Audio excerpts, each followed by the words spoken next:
اعوذ باللہ من الشیطان اللعین الرجیم بسم اللہ الرحمن الرحیم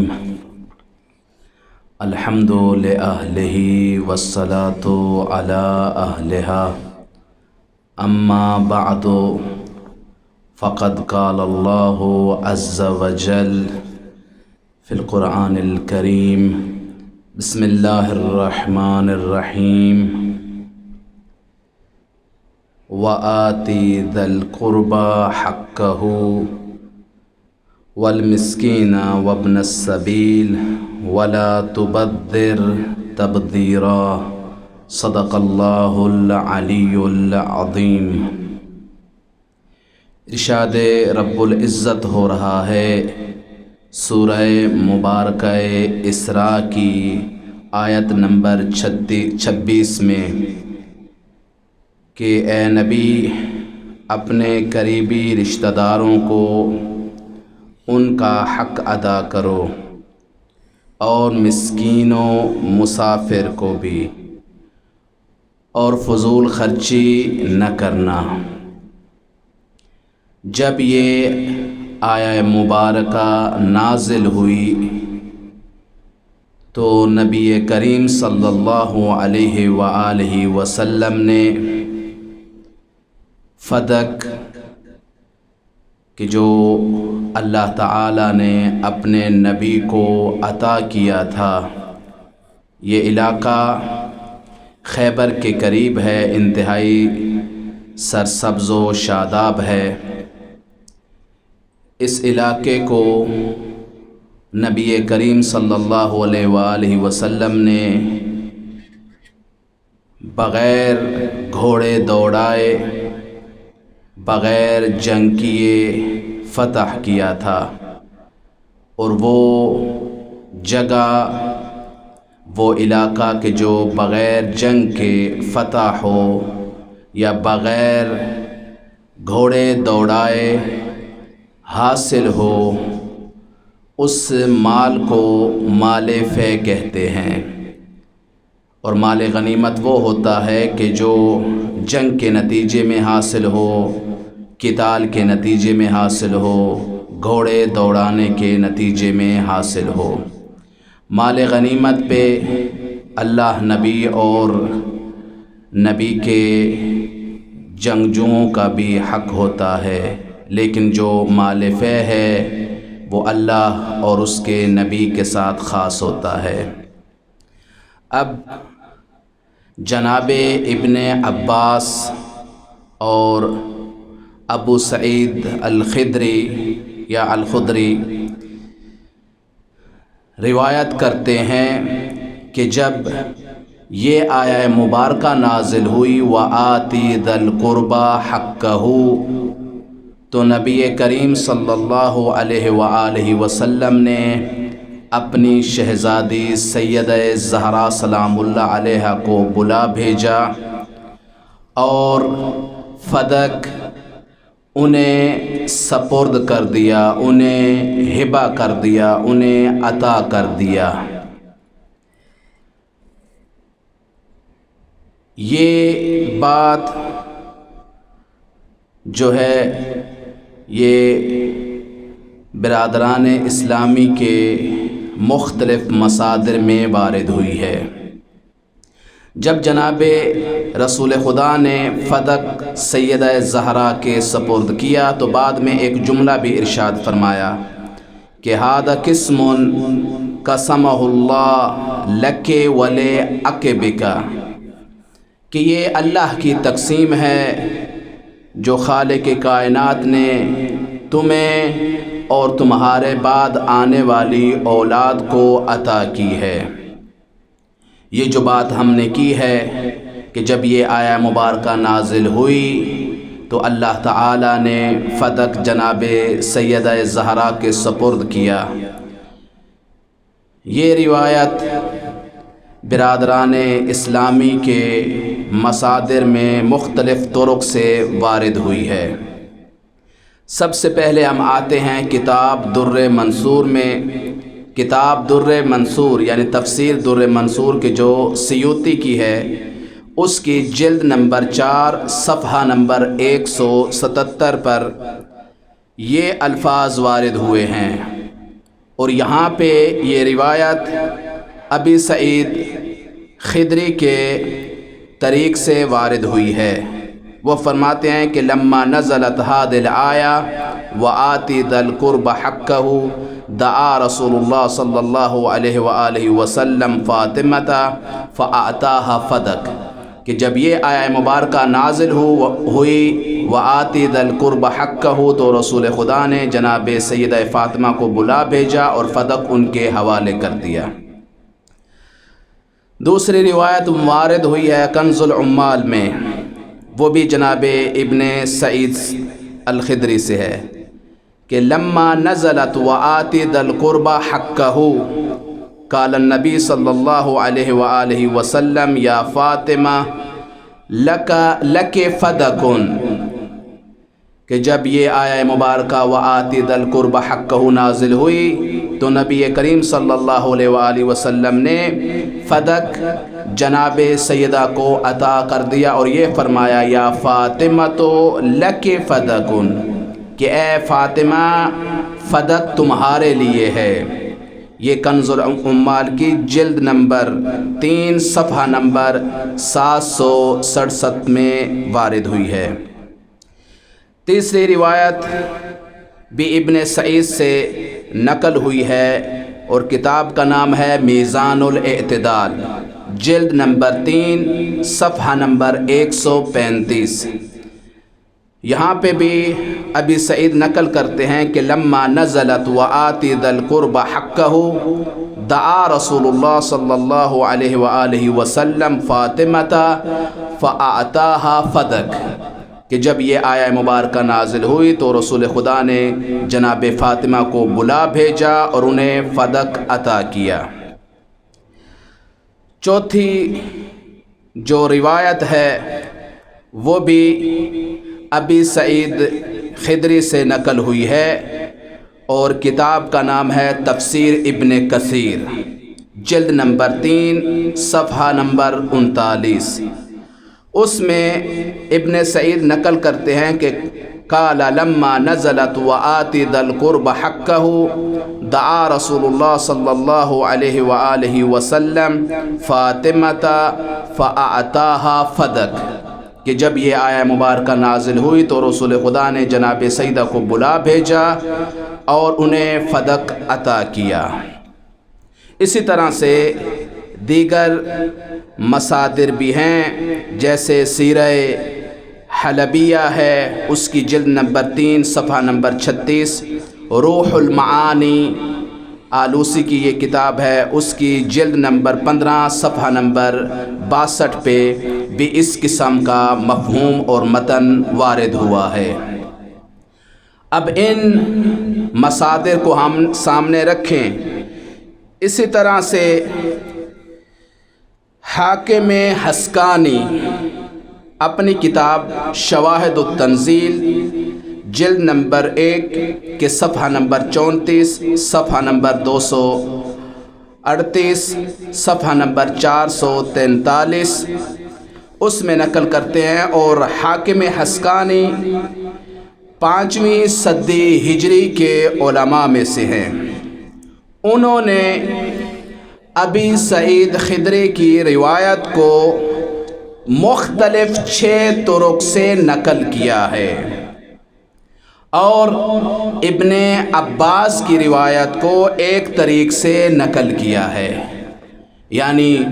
ابو سعید خدری نے تقریباً 6 مختلف طرق سے ان روایات کو نقل کیا ہے۔ روایت تو ظاہراً ایک ہے لیکن اس کے طرق مختلف ہیں، اور اسی طرح سے ابن عباس کے نقل کے طرق متعدد نہیں ہیں، ایک طریق سے ہی انہوں نے نقل کیا ہے۔ یعنی یہ سلسلہ جو ہے جس طرح سے حاکم حسکانی کہتے ہیں کہ انہوں نے روایت کو مختلف طرق سے ابن سعید خدری سے نقل کیا ہے، یعنی راوی جو ہیں وہ ابن سعید خدری ہیں، لیکن اس روایت کو 6 مختلف طرق سے نقل کیا گیا ہے ابن سعید خدری سے، اور جو ابن عباس کے طریق سے روایت نقل ہوئی ہے، اس میں انہوں نے فقط ایک طریق نقل کیا ہے۔ اب یہاں پہ بحث یہ آتی ہے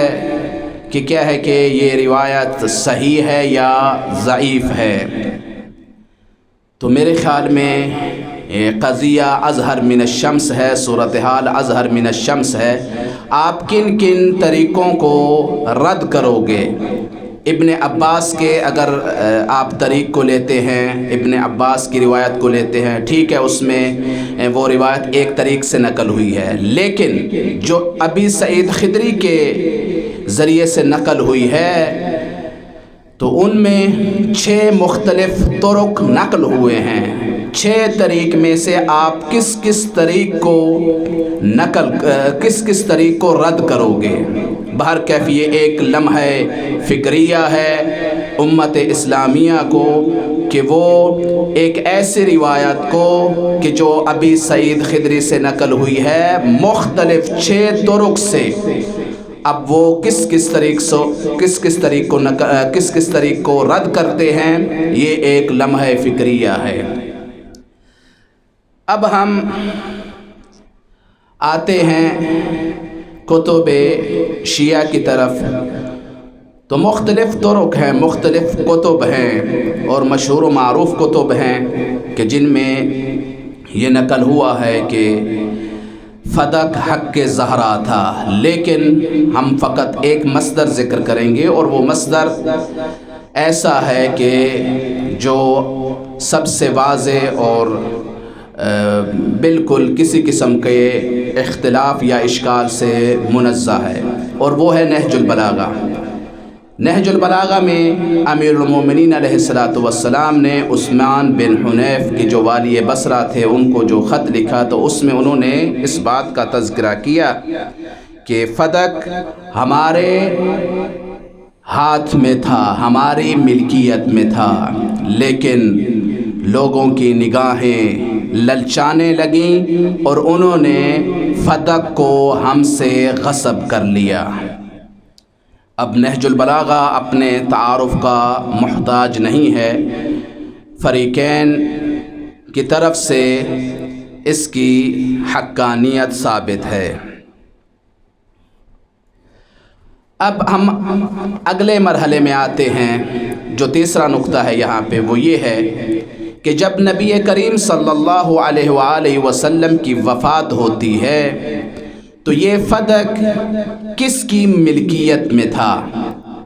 آیا نبی کریم صلی اللہ علیہ وآلہ وسلم فدق میں تصرف کیا کرتے تھے، یا سیدہ زہرا سلام اللہ علیہا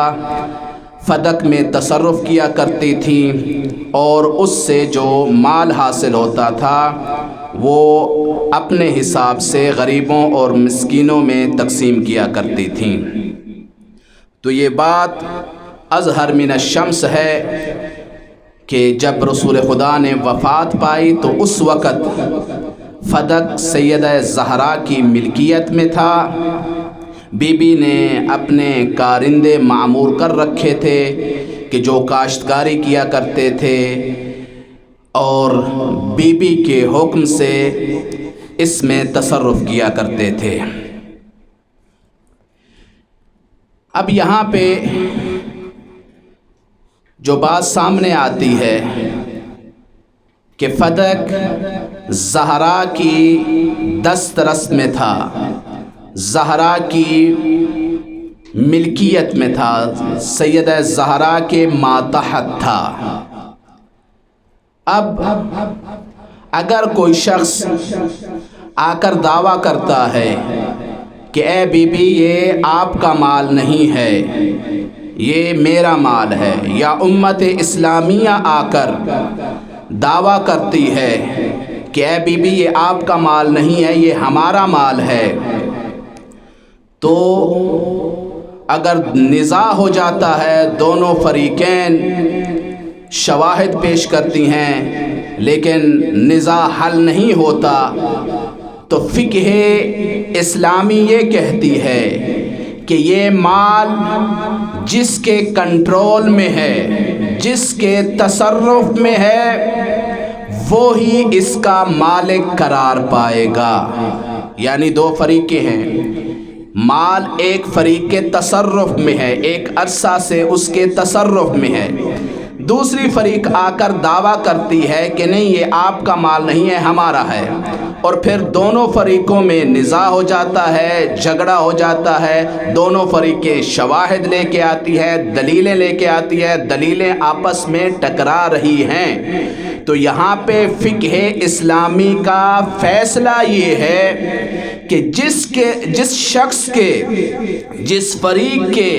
کنٹرول میں، تصرف میں وہ مال ہے، وہی اس کا مالک ہوگا۔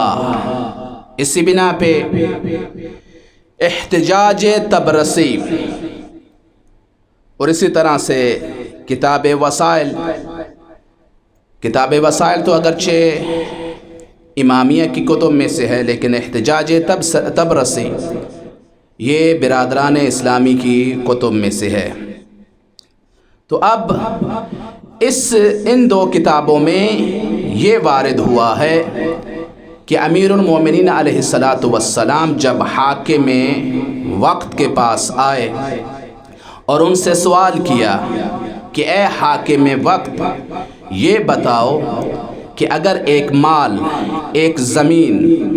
مسلمانوں کے تصرف میں ہے، مسلمان اس میں تصرف کر رہے ہیں، اس میں کاشتکاری کر رہے ہیں، اس سے استفادہ کر رہے ہیں، میں آ کر دعویٰ کرتا ہوں کہ یہ زمین میری ہے، یہ مال میرا ہے، تو تم کس سے دلیل طلب کرو گے، کس سے شاہد طلب کرو گے؟ تو حاکم وقت جھٹ سے بولتے ہیں کہ اے علی، میں تم سے شواہد طلب کروں گا، میں تم سے گواہ طلب کروں گا۔ پھر مولا پلٹ کر کہتے ہیں اگر معاملہ اس کے برعکس ہو اور ایک مال میرے تصرف میں ہے، میرے کنٹرول میں ہے، اور آ کر مسلمان اس کے بارے میں دعویٰ کرتے ہیں کہ یہ مال ہمارا ہے، تو آپ کس سے گواہ طلب کرو گے؟ مجھ سے طلب کرو گے یا مسلمانوں سے طلب کرو گے؟ تو مولا نے جب یہ سوال کیا تو حاکم وقت کے چہرے کا رنگ متغیر ہو گیا، کیونکہ فدق سیدہ زہرا کے تصرف میں تھا، مولا علی کے تصرف میں تھا، کیونکہ وہ ان کے شوہر نامدار تھے اور مسلمان دعویٰ کر رہے تھے۔ لیکن یہاں پہ حاکم وقت بجائے اس کے کہ مسلمانوں سے گواہ طلب کرتے، مسلمانوں سے شواہد طلب کرتے، خود اس شخص سے، اس فریق سے گواہ طلب کر رہے ہیں کہ جس کے تصرف میں، جس کے کنٹرول میں وہ مال ہے۔ تو جب یہ بات سنی اس محفل میں موجود لوگوں نے تو سب نے کہا اے علی، جو تم فرما رہے ہو بالکل برحق ہے، لیکن آیا تاریخ میں ایسا ہی ہوا ہے؟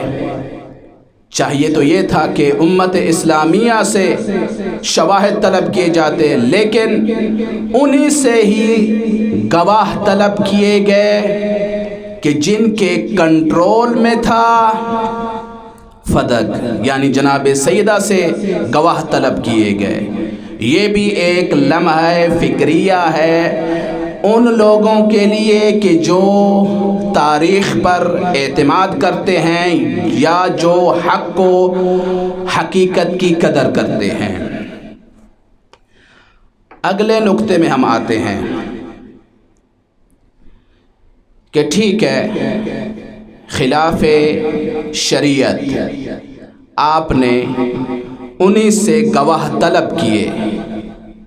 فقہ اسلامی کے حکم کے برخلاف آپ نے انہی سے گواہ طلب کیے کہ جن کے کنٹرول میں تھا فدق۔ تو اب آیا بی بی اپنے گواہ لا سکی یا انہوں نے اپنے گواہ پیش کیے یا نہ کیے؟ عمومی طور پہ یہی کہا جاتا ہے کہ بی بی نے مولا علی علیہ السلام، حسنین شریفین اور اسی طرح سے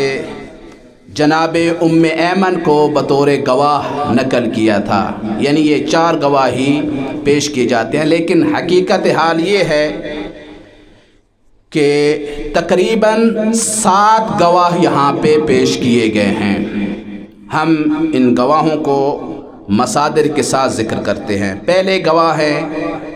علی بن ابی طالب، یعنی جب بی بی نے یہ دعویٰ کیا کہ فدق میری ملکیت ہے اور میرے بابا نے اپنی زندگی میں فدق مجھے ہبہ کر دیا تھا، تو بی بی نے علی بن ابی طالب کو بطور گواہ پیش کیا، اور یہ وارد ہوا ہے فتوح البلدان للبلاذری صفحہ نمبر 40 پہ، سیرہ حلبیہ جلد 3 صفحہ نمبر 362، اور امامیہ کی کتاب بحار الانوار اس کی جلد نمبر 29 صفحہ نمبر 197 میں۔ دوسری گواہ ام ایمن، جس کو شرح نہج البلاغہ للمعتزلی، معتزلی یعنی شرح نہج البلاغہ کے جو ابو الحدید المعتزلی کی ہے، وہ جلد نمبر 16 اور اس کے صفحہ نمبر 220 پہ نقل کرتے ہیں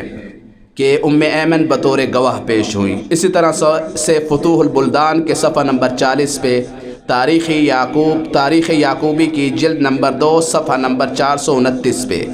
سیرہ حلبیہ کی جلد نمبر 3 صفحہ نمبر 362، تفسیر کبیر کے جو فخر رازی کی ہے اس کی جلد نمبر 29 صفحہ نمبر 284 پہ۔ یہ تھے دوسرے گواہ۔ تیسرے گواہ رباح یا رباح مولا نبی، یعنی رسول خدا صلی اللہ علیہ وآلہ وسلم کے غلام رباح یا رباح، یہ بطور گواہ پیش ہوئے ہیں، اور اس کو نقل کیا ہے فتوح البلدان میں بلادری نے صفحہ نمبر 40 پہ، اور تفسیر کبیر میں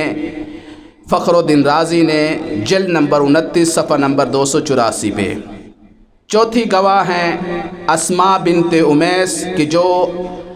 حضرت ابو بکر کی زوجہ تھی، اور اس کو نقل کیا ہے عبد الفتاح عبد المقصود نے فاطمۃ الزہرا کتاب میں اس کی جلد نمبر 2 صفحہ نمبر 2 پہ۔ پانچواں گواہ کہ جو 2 شہزادوں کی شکل میں تھا، حسن و حسین کی شکل میں، اور ام کلثوم، یعنی یہ 3 افراد ہیں یہاں پہ، اور اس کو نقل کیا ہے سیرہ حلبیہ میں جلد نمبر 3 صفحہ نمبر 362 پہ، اور کتاب المواقف میں لائجی نے صفحہ نمبر 402 پہ نقل کیا ہے۔ یعنی یہ 7 گواہ پیش ہوئے ہیں سیدہ زہرا سلام اللہ علیہا کی طرف سے اس بات کو ثابت کرنے کے لیے کہ فدق رسول خدا نے، میرے بابا نے مجھے اپنی زندگی میں ہبہ کر دیا تھا اور یہ میرے تصرف میں ہے۔ اب جب ہم ان گواہوں کی تفصیل کو سامنے رکھتے ہیں اور اس مقدمے کو سامنے رکھتے ہیں کہ جب بی بی نے دعوی فدق دائر کیا تو اس وقت یہ حدیث پیش کی گئی کہ انا معاشر الانبیاء لا نرثو ولا نورثو یا ولا نورثو ما ترکناہ صدقہ، کہ ہم جو انبیاء کا گروہ ہیں ہم نہ ہی وراثت لیتے ہیں اور نہ ہی وراثت چھوڑتے ہیں، ہم جو بھی ترک کرتے ہیں وہ صدقہ ہوتا ہے۔ جب یہ روایت پیش کی گئی تو بی بی نے سب سے پہلے جناب علی مرتضیٰ کو بطور گواہ پیش کیا اور ساتھ ہی ام ایمن کو پیش کیا۔ جب یہ دو گواہ پیش ہوئے تو حاکم وقت نے یہ کہا کہ یا تو دو مرد گواہ پیش کیے جاتے ہیں یا ایک مرد اور دو خاتون، دو عورتیں پیش کی جاتی ہیں، اور آپ نے ایک مرد پیش کیا ہے اور ساتھ ہی ایک خاتون پیش کی ہے، تو یہ آپ کی گواہی ناقص ہے۔ تو یعنی حاکم وقت یہ کہہ رہا تھا کہ اگر آپ ایک دو مرد لے کے آتے ہیں یا ایک مرد اور دو خاتون لے کے آتے ہیں تو آپ کی گواہی قابل قبول ہے۔ اس کے بعد اب جب مطالبہ کیا حاکم وقت نے دو گواہوں کا اس شکل میں کہ دو مرد ہوں یا ایک مرد اور دو خاتون ہوں، دو عورتیں ہوں، تو بی بی اس کے جواب میں اپنے دونوں شہزادوں حسن و حسین اور اسماء بنت امیس کا بھی اضافہ کرتی ہیں، یعنی امیر المومنین علیہ السلام، اس کے بعد ام ایمن، اسماء بنت امیس، یعنی گواہی پوری ہو گئی ہے، اور اس پر زیادتی کرتے ہوئے جناب حسن و حسین کا بھی اضافہ کرتی ہیں۔ تو اب نصاب مکمل تھا، گواہی مکمل تھی۔ تو اس وقت حاکم وقت کا یہ جواب تھا کہ یہ جو تم گواہ لے کے آئی ہو یہ تمہارے رشتہ دار ہیں، اور رشتہ داروں کی گواہی یقینی طور پر ان کا جس میں نفع ہوتا ہے اسی کی طرف ہوتی ہے۔ تو حاکم وقت نے بی بی کی گواہی کو رد کر دیا۔ پہلے مطالبہ کرتا ہے کہ دو مرد لے کے آؤ یا ایک مرد اور دو عورتیں لے کے آؤ۔ جب بی بی نے یہ پیش کیا تو کہا کہ نہیں، یہ گواہ آپ کے رشتہ دار ہیں اور رشتہ داروں کی گواہی قابل قبول نہیں ہوتی۔ اچھا، اس کے بعد بی بی نے جناب رباح کہ جو رسول خدا کے غلام تھے ان کا بھی اضافہ کیا، اور اتنا بڑا یعنی مجموعہ گواہی کا جب یہ پیش ہوا تو انہوں نے اس کو بھی قبول نہ کیا۔ اور اس کے بعد جو اور دوسرا ہتھ کنڈا استعمال کیا گیا وہ یہ تھا کہ یہ نبی کریم صلی اللہ علیہ وآلہ وسلم کا مال تھا، نبی کریم اسے اپنی زندگی میں تصرف میں لاتے تھے، اور اس کے لیے حاکم وقت نے عبد الرحمن ابن عوف اور ایک اور فرد کو بطور گواہ پیش کیا۔ اب یہاں پہ جو لمحہ فکریہ ہے امت اسلامیہ کے لیے، بات اتنی مختصر نہیں ہے کہ ہم اپنے اس مختصر بیان کے ذریعے سے اسے لپیٹ لیں، بات بہت وسیع ہے، باتیں بہت لمبی ہیں، لیکن یہاں پہ جو میں ایک تیسرا لمحہ فکریہ دینا چاہ رہا ہوں امت اسلامیہ کو، یہ جو کہا گیا کہ اے فاطمہ، علی آپ کے شوہر ہیں، حسنین شریفین آپ کے شہزادے ہیں، ام ایمن آپ کی کنیز ہیں، اور بی بی کی گواہی کو قبول نہیں کیا گیا۔ آیا حاکم وقت تو جانتا تھا کہ یہ گواہی قابل قبول نہیں ہے، تو وہ علی کہ جو نفس رسول ہیں اور برادران اسلامیہ کے جو بعض بزرگان ہیں ان کا تو یہ نظریہ ہے کہ امیر المومنین اور ان کی جو اولاد ہے، یہ جو 12 ائمہ ہیں، انہیں خلافت معنویہ حاصل ہوئی ہے، یعنی رسول خدا کے جو معنوی کمالات ہیں ان کے یہ مالک ہیں، تو علم کے مالک ہیں، قضاء کے مالک ہیں، سخاوت کے مالک ہیں، کرامت کے مالک ہیں، زہد کے مالک ہیں، جتنے بھی معنوی کمالات ہیں، یعنی انہیں خلافت باطنیہ حاصل ہوئی ہے۔ جو یہ دعویٰ کرتے ہیں کہ فلاں فلاں کو خلافت ظاہریہ نصیب ہوئی اور علی اور اولاد علی کو خلافت ظاہریہ خلافت معنویہ حاصل ہوئی، تو آیا علی بن ابی طالب اس بات کو نہیں جانتے تھے کہ یہ گواہی صحیح نہیں ہے؟ ٹھیک ہے جی، آپ کہتے ہیں کہ مولا علی نہیں جانتے تھے کیونکہ آپ کا ان کے ساتھ نزاع ہے۔ اب میں بہت بڑی بات کرنے والا ہوں اور امت اسلامیہ اچھے طریقے سے اس بات کو سنے اور اس کا تحمل بھی کرے۔ آیا یہ گواہی ناقص تھی تو رسول خدا صلی اللہ علیہ وآلہ وسلم انہی گواہوں کو لے کر، یعنی علی بن ابی طالب، سیدہ زہرا سلام اللہ علیہا، حسن و حسین علیہم السلام، ان 4 گواہوں کو لے کر نبی کریم صلی اللہ علیہ وآلہ وسلم مباہلہ کے میدان میں کیوں لے کے گئے؟ آیا نبی نہیں جانتے تھے کہ یہ گواہی ناقص ہے؟ اور دعویٰ بھی کوئی دنیاوی دعویٰ نہیں ہے، دعوی نبوت و رسالت ہے، اتنا مقدس دعویٰ۔ اس مقدس دعوے کے اس بات کے لیے نبی کریم ان 4 ہستیوں کو لے کے جا رہے ہیں۔ آیا یہ گواہی ناقص تھی تو اس کا مطلب یہ بنتا ہے آپ کے نظریے کے مطابق کہ نعوذ باللہ من ذالک، اور میں کہوں گا 1000 مرتبہ ہم اس بات کو کہنے سے پہلے اپنی زبانوں کو تالے لگائیں گے، لیکن امت اسلامیہ کو یہ کہہ رہے ہیں کہ اگر یہ گواہی ناقص تھی تو نبی کریم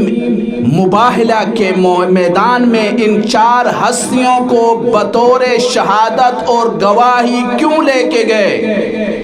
تو اس کا مطلب یہ ہوا کہ آپ کو فقط زہرا کی اس بات پہ، زہرا کے دعوے پر اشکال نہیں ہے، بلکہ آپ خود نبی کریم صلی اللہ علیہ وآلہ وسلم کے